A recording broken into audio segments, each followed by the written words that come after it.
नमस्कार दोस्तों आज के स्ट्रैटेजी मंत्रा में आप सबका बहुत बहुत स्वागत है। आइए दोस्तों, आज तुलसीदास जी की जन्म जयंती के अवसर पर उनके जीवन परिचय से प्रेरणा लेने का प्रयास करें। तुलसीदास जी का दोस्तों जब जन्म हुआ, जन्म होते ही उनकी माता का स्वर्गवास हो गया। उनके पिता ने अपनी पत्नी और उनकी माता को के स्वर्गवास का कारण उन्हीं को माना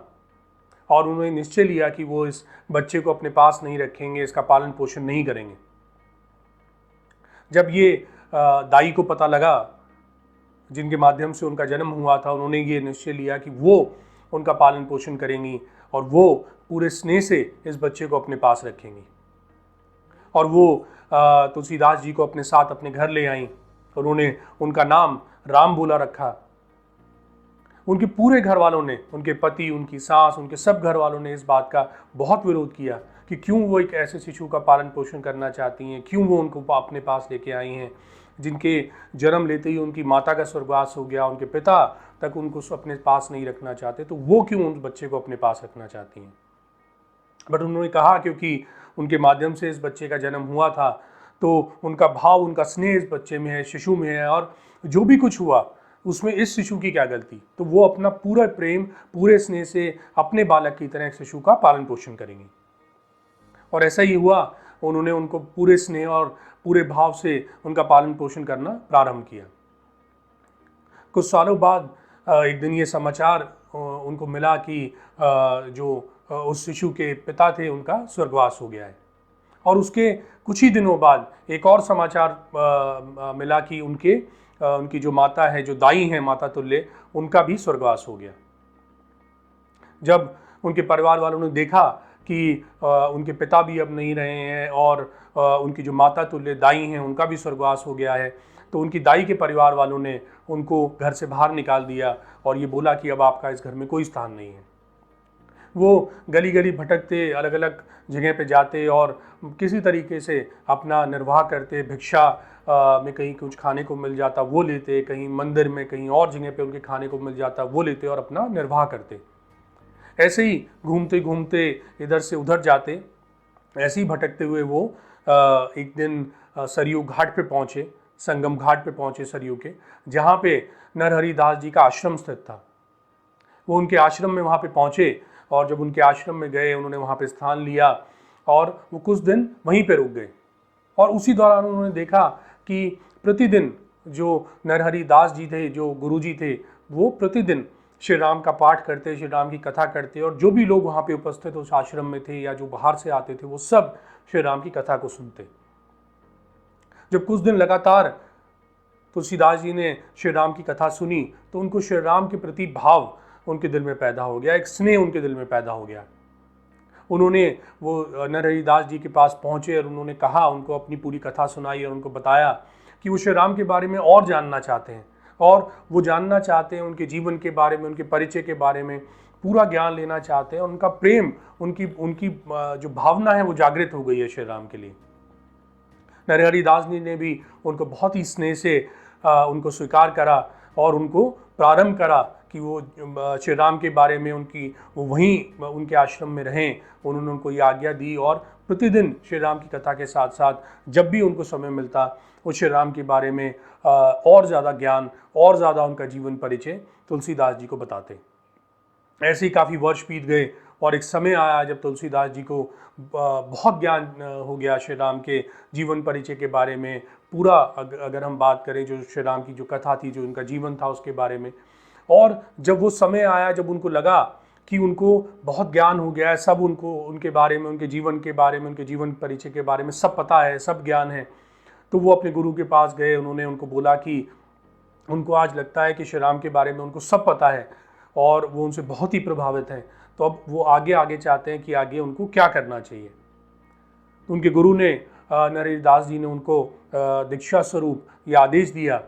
कि आप जाएं और जो ज्ञान आपको मिला है, जो श्री राम के जीवन परिचय से आपको सीख मिली है या आपको लगता है कि कैसे वो उन्होंने, उनके जीवन ने आपके जीवन को बदला, आपके अंदर वो भाव लेके आए, या और जो हज़ारों लोगों ने आपके साथ उस कथा को सुना, उस कथा के माध्यम से, श्री राम के संदेश के माध्यम से उनके जीवन में जो भी बदलाव आए तो आप इस संदेश को और आगे पहुंचाएं। आप अलग अलग जगह जाएं, गांव जाएं, लोगों तक पहुंचें, कथा करें, और जो भी आपने जाना है, जो भी आपने श्री राम के बारे में सीखा है, उन सबको जितना ज़्यादा से ज़्यादा आप लोगों तक पहुंचा सकते हैं उस संदेश को, वो पहुंचाने का कार्य करें। और यही मेरी दीक्षा होगी आपके द्वारा मेरे प्रति, जो भी ज्ञान आपने एक गुरु के रूप में मेरे से अर्जित किया है। और उन्होंने उनको एक दीक्षा स्वरूप उनको एक नया नाम दिया, तुलसीदास उन्होंने उनको नाम दिया, और उस दिन से वो तुलसीदास जी तुलसीदास कहलाने लगे, उस नाम से पहचाने लगे। उन्होंने अपने गुरु का आज्ञा का पालन करा और वो आश्रम से निकले और वो अपने गांव गए और गांव गए, अलग अलग जगह वो गए और वो कथा श्री राम की करने लगे। हज़ारों लोग, लाखों लोग उस कथा में आते, श्री राम के बारे में जानते, आश्चर्यचकित होते, प्रेरणा लेते, संदेश लेते, और उन सबके जीवन के अंदर बहुत ही अच्छे बदलाव श्री राम को सुनने के बाद, जानने के बाद तुलसीदास जी के माध्यम से होने लगे।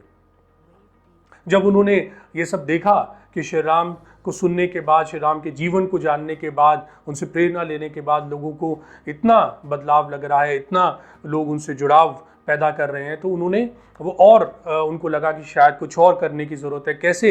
ये जो ज्ञान है श्री राम के बारे में, जो उनके जीवन परिचय का जो ज्ञान है, जो संदेश है, इसको कैसे अमर कर दिया जाए। और उन्होंने बहुत सारी रचनाएं लिखी, जिसमें जैसा कि हम जानते हैं एक अमर जो एक रचना उन्होंने लिखी, जो शायद हर किसी हमारे घर के अंदर आज वो विराजमान है, तुलसीदास जी की जो रामचरितमानस जो ग्रंथ है, जो रचना उन्होंने लिखी श्री राम के जीवन के बारे में, जो उन्होंने पूरा जो एक ग्रंथ जो इस रचना के माध्यम से हमारे को एक प्रस्तुत करा, और वो ग्रंथ एक ऐसा ग्रंथ है जो अमर हो गया। दोस्तों, अगर हम तुलसीदास जी के जीवन से प्रेरणा लेने का प्रयास करें तो दो चीज़ें मुझे लगता है कि हमें उनके जीवन से मुख्य रूप से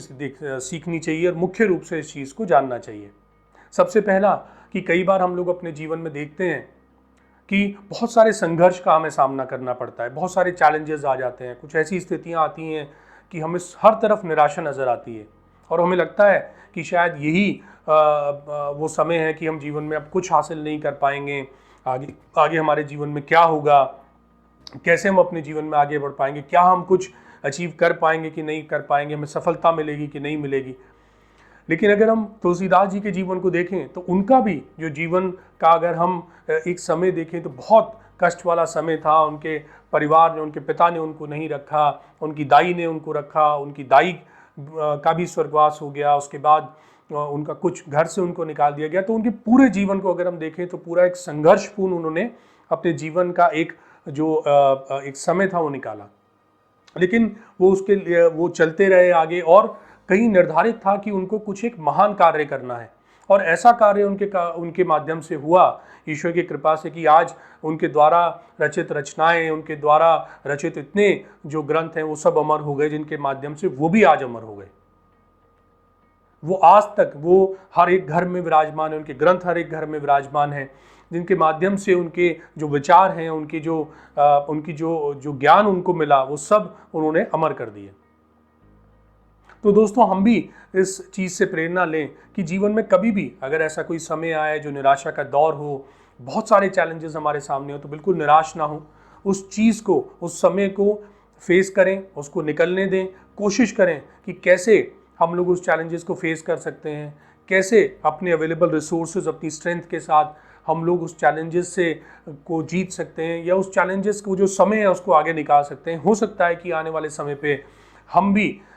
हमारे लिए भी कोई ऐसे कार्य आगे हों जिनके लिए हमें शायद ये जो समय है वो हमें तैयार करा जा रहा है, या आगे जब हम उस चैलेंजेस से आगे निकल के बाहर पहुंचेंगे तो हम भी शायद कुछ ऐसे महान कार्य अपने अपने डोमेन में, अपने अपने एरिया, अपने अपने करियर्स के अंदर कुछ ऐसा अचीव कर पाएंगे जिसके लिए हमें भी अप्रिसिएशन मिलेगी, जिसके लिए हमें भी पहचाना जाएगा, और जिसके लिए हम भी शायद और बहुत सारे हमारे साथी, हमारे लोगों, हमारे परिवार के लिए एक प्रेरणा स्रोत बनेंगे।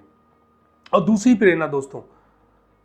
कि कई बार हमें जो ज्ञान मिलता है, हमें जो सीख मिलती है, जो हम लोग सीखते हैं, हम उसको अपने तक केंद्रित रख लेते हैं। लेकिन हमें इसके बजाय क्या करना चाहिए? हमें तुलसीदास जी से प्रेरणा लेते हुए जो भी सीख हमें मिली है, जो भी ज्ञान हमें मिला है, हम कोशिश करें कि अपने साथियों तक और लोगों तक और जो भी हमें ऐसा लगता है कि किसी को अगर उस ज्ञान से फ़ायदा हो सकता है, किसी को उस ज्ञान से कुछ, किसी का जीवन बदल सकता है, किसी करियर में बेनिफिट हो सकता है, उनके पास लेके जाएं, उन तक पहुँचें और अपने ज्ञान को, अपनी उस नॉलेज को शेयर करें दोस्तों। इससे दोस्तों उनके जीवन में तो बदलाव आएगा ही आएगा, क्योंकि जो एक्सपीरियंस हमें मिला है, जो ज्ञान हमें मिला है, हो सकता है कि उनके माध्यम से हम उनको सही दिशा दे पाएँ, उनके जीवन को बदल पाएँ, उनके जीवन में जो चैलेंजेस हैं उनको हम लोग एक सही दिशा और सही दशा दे पाएँ। और साथ साथ हमारी भी जो नॉलेज है दोस्तों, शायद उसको भी हम और एनहांस कर पाएंगे, क्योंकि हमें भी पता लग पाएगा कि हमने जो सीखा है वो शायद कौन कौन सी ऐसी कंडीशंस है जहाँ पे हम उसको यूज़ कर सकते हैं, जिसका उसका कहाँ से अच्छे तरीके से यूज़ हो सकता है, बेनिफिट हो सकता है। तो हम ज़रूर इस चीज़ का प्रयास करें कि उस जो नॉलेज हमें मिला है, जो ज्ञान हमें मिला है, जो एक्सपीरियंस हमें मिला है, उसको हम अपने तक केंद्रित ना रखें, बल्कि हम लोग अपने सब जितना हम लोग मैक्सिमम रीच आउट कर सकें, उन लोगों तक पहुंच के अपने उस ज्ञान, उस नॉलेज को शेयर करें। और ये एक हमारा प्रयास होगा इसमें कि उन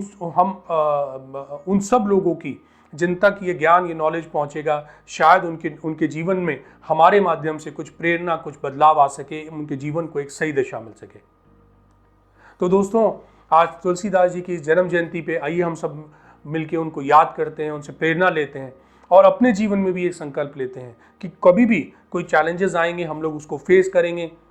उससे डर के पीछे नहीं हटेंगे, उसका सामना करेंगे और अपने सब रिसोर्सेज और पूरी शक्ति के साथ उन चैलेंजेस को जीतेंगे और सफलता हासिल करेंगे। और जो भी नॉलेज, जो भी ज्ञान हमें मिला है, उनको बिल्कुल बिना भेदभाव के अपने सब साथियों, अपने जो भी जहाँ तक हमारा रीच मैक्सिमम पहुँच सकता है उन तक पहुँचेंगे और उन सबको उस ज्ञान, उस नॉलेज को शेयर करेंगे। तो आज की स्ट्रैटेजी मंत्र में बस इतना ही। जल्द आपसे दोबारा मुलाकात होगी, तब तक आप सब लोग अपना बहुत ध्यान रखें। आप सबका दिन शुभ हो, हर कार्य में सफल हो। धन्यवाद।